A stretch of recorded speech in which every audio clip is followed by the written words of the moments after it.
Perkenalkan, saya Sinaria. Kali ini saya akan menjelaskan mengenai tanaman pangan untuk polikultur pertanian terpadu. Pertama, pertanian terpadu merupakan sistem penggunaan lahan dengan memadukan banyak jenis usaha tani yang saling berinteraksi satu dengan lainnya pada satu tempat yang sama. Kemudian manfaat dari pertanian padu sendiri karena memiliki efek konservasi tanah yang rendah dan dapat mempertahankan hasil yang konstan sepanjang waktu. Kemudian untuk menerapkan pertanian terpadu ini salah satunya dengan cara melakukan pola tanam. Pola tanam sendiri merupakan pengaturan jenis tanaman yang diusahakan pada suatu bidang lahan dalam kurun waktu tertentu. Dan pola tanam ini sendiri bertujuan untuk memanfaatkan sumber daya secara optimal dan menghindari resiko kegagalan. Adapun jenis dari pola tanam cukup beragam. Pertama ada monokultur, yang merupakan jenis pola tanam yang dilakukan dengan menanam satu jenis tanaman dalam satu lahan. Kemudian polikultur, yaitu jenis pola tanam yang mengusahakan lebih dari satu tanaman pada satu lahan secara tersusun dan terencana. Dan terakhir ada rotasi tanam, yang merupakan pola tanam yang dilakukan dengan cara menanam tanaman secara bergilir sesuai musim. Kemudian kondisi pertanian dari Dusun Kiuni sendiri memiliki ketinggian kurang lebih 760 meter di atas permukaan laut, kemudian area persawahannya sedikit, dan sistem irigasi menggunakan mata air dan juga tak ada hujan. Oleh karena itu, untuk mendapatkan produksi pertanian yang lebih optimal, maka pola tanam polikultur lebih sesuai untuk diterapkan.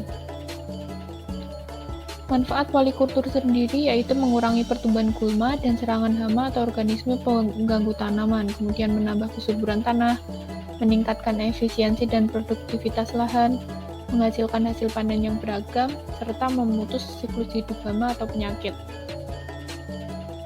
Kemudian tanaman pangan sendiri merupakan semua jenis tanaman yang dimanfaatkan oleh manusia untuk memenuhi kebutuhan bahan pangan. Tanaman pangan ini dapat diproduksi dengan polikultur agar petani dapat menanam banyak jenis tanaman dalam satu lahan. Kemudian keberhasilan dari polikultur itu sendiri tidak terlepas dari cara kombinasi tanaman yang ada. Kemudian macam tanaman yang dapat dikombinasikan yaitu jagung yang dapat dipolikultur dengan padi, kedelai, kacang tanah ataupun kopi. Selanjutnya ada kacang tanah yang dapat dipolikultur dengan jagung, kemudian ubi kayu dengan sistem baris ganda, serta dapat ditumpang sari dengan kopi. Selanjutnya ada padi koko yang dapat dipolikultur dengan jagung, kedelai, dan kopi. Selanjutnya ada singkong, dapat dipolikultur dengan kacang-kacangan menggunakan sistem baris ganda, serta dapat ditumpang sari dengan porang. Selanjutnya porang dapat ditumpang sari, paling baik ditumpang sari dengan ubi kayu. Kemudian ubi jalar yang sering ditumpang sarikan dengan kacang tanah, jagung, dan kedelai. Selanjutnya ada kentang yang biasa dipolikultur dengan tanaman cabai.